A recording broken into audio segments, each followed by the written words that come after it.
When the headline is Grant and our Bowley power Rutgers to a win over Lehigh, it's a different kind of night.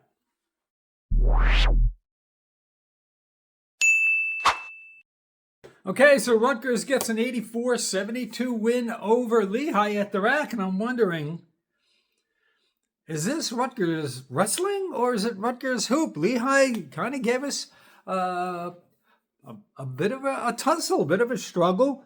But it comes away with a win, and we're 3-0, a 12-point win. They do score 84 points. Not happy about giving up 72 points to Lehigh.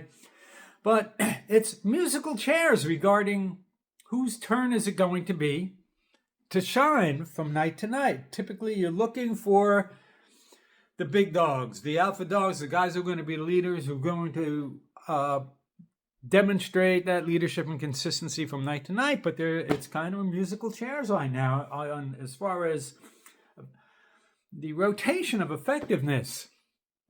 So this game was closer than we probably would have thought. I think it's like the second or third game in a row. We were 18.5-point favorites. Started off Lehigh leading for the first part of the game. I think we took the lead somewhere around 23-21, and then Lehigh takes the lead, and then we take the lead back at 25-24, something like that. But we pull away and ride on the back and the efforts of and the strength of Emmanuel Ogboli, who had that on their bingo card. His second half, along with Dylan Grant, propelled us to a win. He had 16 points, 7-8 shooting, 10 rebounds, 2 assists. He had his double-double, and I think he had a block. Needless to say, the best game of his career. Yes, it's Lehigh. Lehigh, not, they're not a terribly big or physical team. Actually, I think their forward/center is like 6'9", but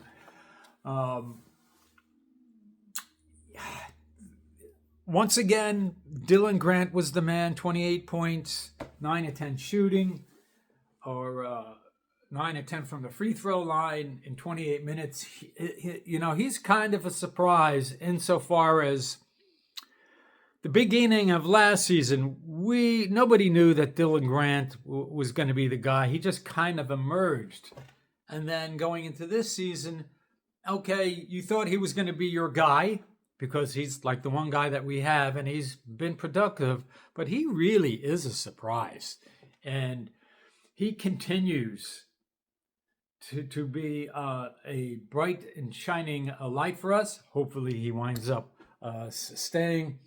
Nonetheless, J. Mike finishes out the Scarlet Knights double-digit scorers with 14 points, 4 rebounds, and 2 assists.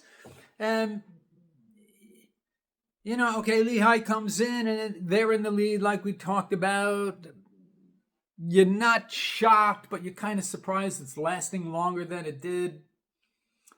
We pull away, and their guards, Nasir Whitlock and Caleb Thomas, were very active, and they were, kind of having their way with us. And then early on, the offense was, they weren't that plodding, slow half-court offense. They were really active. They were playing up-tempo. That was kind of a surprise, to be honest with you. Badalau was moving well. He wasn't just a spot-up shooter that couldn't create his own shot or couldn't move without the ball. He was moving without the ball, although he didn't have a great night. And that's another thing we'll get to. He only had like 4 points, 1 rebound, and 2 assists. But we pull away late in the first half. And, I think we got a double-digit lead. And then I think it was Caleb Thomas who might have hit a 3 at the buzzer to make it a 7-point, 41-34 halftime lead. And Dylan Grant, and that's another thing. We have, last game was Badalau, who had the big first half. This time it was Dylan Grant with 18 points. 18 of his 28. And in another game that saw us on the verge of pulling away, and we allowed the other team, a lesser opponent, to climb back in it. And that sets up the second half where Emmanuel Agboli has to be the guy to rescue us from Lehigh, kind of keeping it close and crawling back in it. We'd pull ahead, they'd crawl back in. We'd pull ahead, they'd crawl back in. At one point in the second half, I think they got the lead down to 2 points. But then him and Dylan Grant went on this run where they scored 12 and that's 14 points, and we outscored Lehigh 10-2, and we pull away late. But Coach Pike had some things to say about Agboli, and he's very much like Coach Shiano that way, and this is what he said. I know people talk at times about Agboli, but I'm telling you, the guy just works, and he loves that about him. And he said he had to fight. Nobody talks about how he has to fight through screens all the time, and tonight he fought through 100 screens again tonight, and no one ever talks about that. But today his post move dunks, the whole thing was great to have.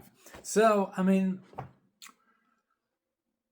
you would expect Steve Peichel to say that, but it's kind of in our DNA to be inconsistent, like wildly inconsistent, and we'll get to some of that later on. But it was the usual suspects that made this game closer than it should have been as an 18.5 point favorite. 3 for 13 from 3. You know, there was a lid on that 3 on that hoop tonight. And another problem, this just doesn't go away. 13 for 25 on layups. We had 10 turnovers, but they turned into 18 Lehigh points. On the other side of the ledger, we were 19 from 27 from free throw range, which it's okay. It's 70%. And we out-rebounded. Second game in a row, we significantly out-rebounded the opposition, 45-26. And if I see that, when you think about Rutgers' style of play in the Steve Peichel era, we want to play defense, half-court offense. If you're out-rebounded, you want to out-rebound, and when you do, you play well and you get big wins. But that wasn't the case tonight. But, you know, those basket of issues carry over from game to game, or they rotate in and out depending on which one is going to be particularly bad that night. And it was apparent that Lehigh was following Maine's lead and issues that we've had the past couple of years defending the 3. Maine was Lehigh, like Maine, early on wanted to rain down 3s, and they made 5 for 11. And as we talked about in the second half, they cut the lead to 2 points in the second half, and it's like you never get the sense that we're going to lose, but come on, man, what are we doing here? This is Lehigh. Let's put it away. They lost to 22 by West Virginia. They lost to 18 by Houston, which is, you can't really blame them. They're number 2 in the country. But down the stretch, the last 8 minutes, we played defense, played Peichel ball, and we got the job done, and we get a double-digit win. Now, I'm of two minds with this team. A lot of people, are watching Fonseca from RutgersRanNJ.com. They just give Rutgers absolutely no chance. We don't have the big NIL guy, so in his world, that means you stink. But I think that even though these wins haven't been overly impressive, I am going to engage in a little Greg Schiano, Steve Peichel coach speak in that this is a young team. And you have 9 new players. Now, I was worried that trying to bring all that together, despite it being Rutgers, despite it being Maine, despite it being Lehigh, there might be some hiccups in there. We don't know what these guys are. Do I love giving up 72 points to Lehigh? No. But I'm okay while figuring things out, trying to figure out the rotation in the minutes and playing the hot hand as long as we're still winning. So the issue for us now is who will emerge. Against Rutgers was Tariq Francis. Right? Had an efficient shooting night, which goes against his archetype. Quiet last night. Second inefficient scoring night in a row. 4 points, 6 rebounds, 4 assists on 2 of 7 shooting. Okay, he's kind of reverting back to, an inefficient shooting style. But Bryce George had, after being quiet first couple of games, he had an effective 11 minutes. He 7 points, 3 rebounds, 3 for 3 on field goals. People have been wanting to see Chris Newilly fulfill his potential and get some time. And he saw 12 minutes, got 5 points, rebound, 2 assists on 2 for 3 shooting.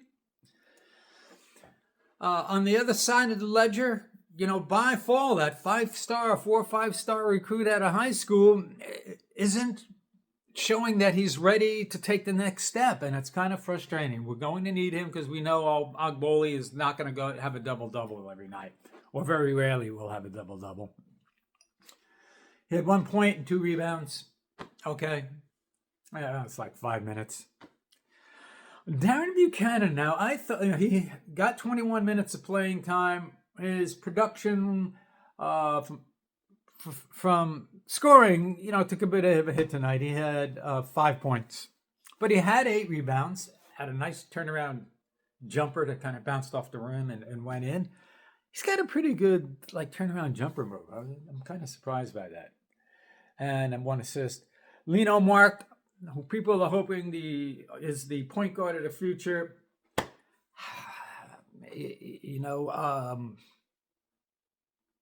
Hopefully we can get him in more types of games like we have coming up against Central Connecticut State and American and get him into the system. But he had 0 points, 2 rebounds, and an assist in 8 minutes. He was 0 for 3 from the field.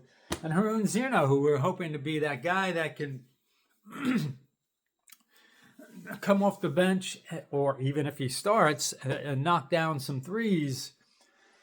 0 points in 8 minutes and 0 for 4 from 3. So consistency or lack of consistency or inconsistency continues to be a problem, to be a challenge for us, in addition to those baskets of things that seem to just carry over from season to season. But, we're working it out against lesser competition right now. We'll see how this shakes out when we get into the Big Ten, or, we have number 20 Tennessee coming up. It's probably going to be a vastly different story. We are off to American, who is 1-2. They have a 14-point loss to Wake Forest, a 40-point loss to George Washington, and sandwiched in between that, they have a 6-point win over Penn. So, win the next 2 games against American and Central Connecticut State, and you're 5-0, and you can dismiss it and say, oh, well, we're 5-0 against bad competition, but nobody thought this team would be any good this year. We don't have the 2 top 5 lottery pick, NBA lottery picks. You can be 15-17 with or without them, as we've shown. I still think this could be a 15-17 team. We'll see how it goes in the Big Ten. Will we be able to be consistent enough and whole and have the depth and physically be able to play in the Big Ten? We saw, last night with Lehigh's guards, Caleb was 5'10", but he was darting around the court and, he was beating us off the ball. So that could be a little bit problematic for us. People were wondering if Tariq Francis will have the size and physicality and consistency to be able to play well in the Big Ten. That's going to go for everybody. Other than Dylan Grant, I think we might, everybody's going to have to show if they can play in the Big Ten. And, that's about it. I think, this is not a totally lost season. I think we have some pieces we can kind of work with. I don't, it's not rocket science to say I don't foresee a winning record in the Big Ten. But if you can be kind of middling and hover around that 500 mark, as much as I hate to say it, with 9 new guys, a lot of young guys, and in a new world of player movement, NIL, and the like, business managers, yada, yada, yada, that wouldn't be so terrible. Everybody enjoy your weekend. I will be celebrating a birthday tomorrow, and we'll be looking forward to our Tuesday night game against American just to see how the process, the rotation, and how these guys smooth out the rough edges. Have a great weekend, everybody, and we'll see you the next time.